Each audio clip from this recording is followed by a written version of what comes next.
Hey guys. Okay, so pick it up where we left off. As you can recall, I was on my way to Florida, to South Florida, to spend Christmas with my folks, who I hadn't seen in a long time. I was going through Texas, and I was being chased by a gang of 5 African Americans with steel pipes who wanted to kill me at 2 o'clock in the morning in a very lonely area of Dallas, crossing a major highway over the city. So, and there were no witnesses. I'm going to backtrack a bit because there's something very important worth mentioning. Was that before me and this friend of mine that we teamed up together, we were hitchhiking together. Before we got to the highway, we were in Dallas, downtown in Lee Park, trying to find a place to stay for the night. And we had run into these Christians, which I mentioned before. And the sweet girl, Christian girl, sort of hippie-ish. She was hippie-ish. She sort of stunned me and surprised me about the way she projected her witness. And she said to me that she also smoked marijuana. But when she received Jesus, she continued smoking. But then, little by little, the desire left her. And she eventually quit completely because Jesus filled that void that she had in her heart. Never a Christian had put it that way, so open and liberal. So I felt, wow, these Christians seem kind of cool, you know. They weren't so condemning as normally and self-righteous as Christians, and holier than thou as Christians usually are. And then she gave me her phone number, and I put it in my wallet. When we asked her for a place to sleep, she said she had to make a phone call.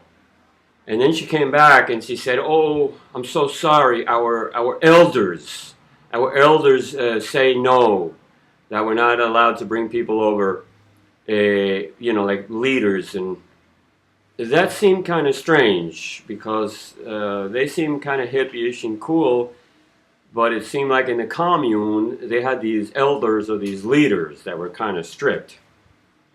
That I took note of that and thought that was kind of a bit strange.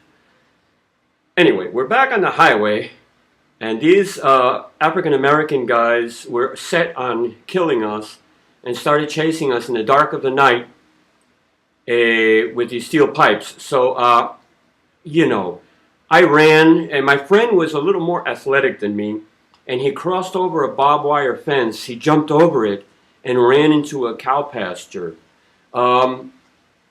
I couldn't jump over the barbed wire fence, but for my life, I threw myself at the barbed wire fence, and I rolled over and was able to land, thank God, on the other side.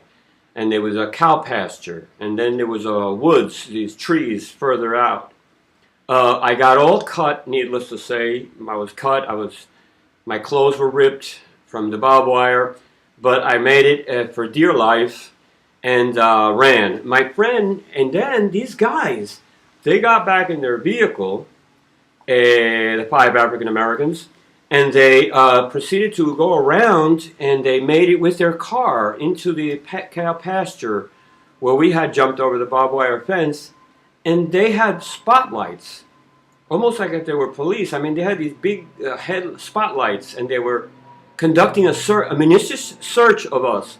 My friend had run into the forest, but I didn't have time. By that time, their car was inside the cow pasture, and they had these spotlights, and they were trying to beam around to find us. And I had no time to make it to the woods, so I saw a bush, and I got under this bush, and I became part of it, and closed my eyes, and just hugged that bush. And this was a miracle. They searched and searched and went around, and they didn't find. They left after a while. It was a total miracle. I'm sure that closing my eyes didn't make it any darker for them to not be able to find me. But for some reason, I closed my eyes, and I guess I was praying for dear life. And then they left. And we waited a while, and to make sure they had really left, and then we each one came out of their hiding spot, and we continued our walk across scary Dallas, Texas, en route to Florida. Well, my friend, he was just going a little further down. He was going to eastern Texas. So he didn't stick with me the whole journey. And I continued journey. Now, this is, I didn't take it personal. This attack on my life by these 5 African Americans, I didn't take it personal because in those days, back in the early 70s, it was a normal thing. It looked like they would, like gangs of cowboys, rednecks, would, kill or, attack black guys, and then gangs of black guys would go and be on the lookout for and beat up or kill white guys. It was a tit for tat situation. Texas, I don't know how it is now, probably worse, but I mean, it's got a lot of beautiful things, where there's good, there's evil. Texas is definitely a state that has a strong personality and a lot of amazing, wonderful things, but at the same time, there's some bad things. So, there was a lot of violence. It was a violent state, and plus they weren't too keen on New Yorkers. In Florida, like they really admire people from New York. In California, they're sort of friendly, but in Texas, they never liked New Yorkers. And they were they could be blunt about it.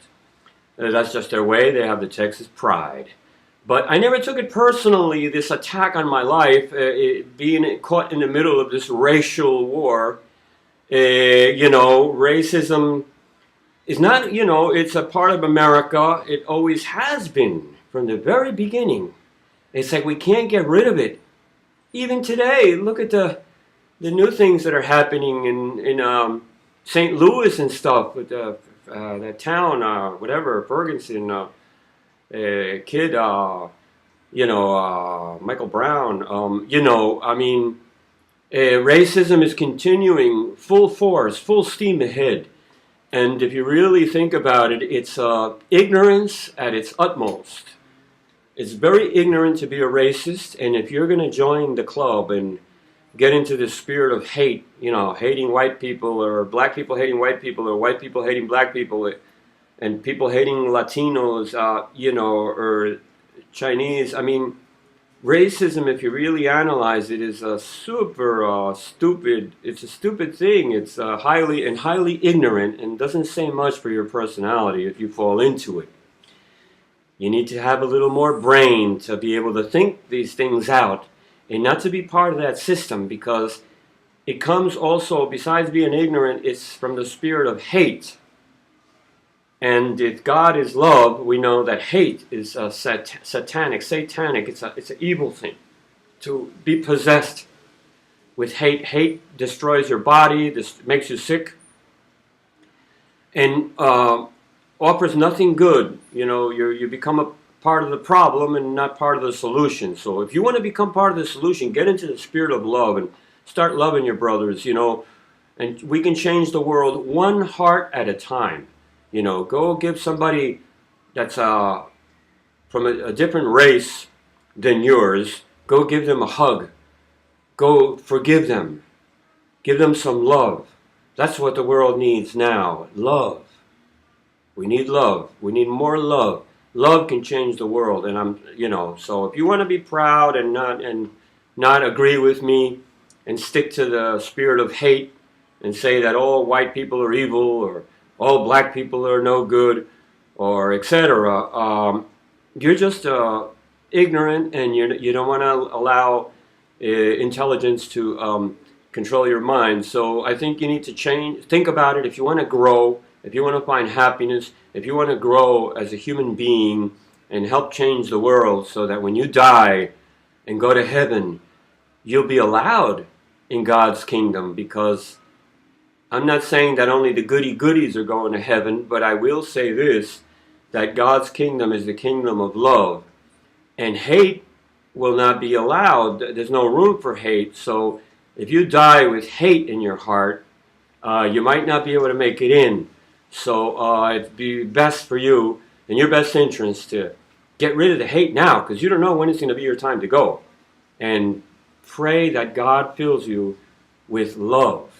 That's what I'm saying. And we'll continue my journey to Florida soon. Thank you. Thank you. I love you. I love you. Thank you.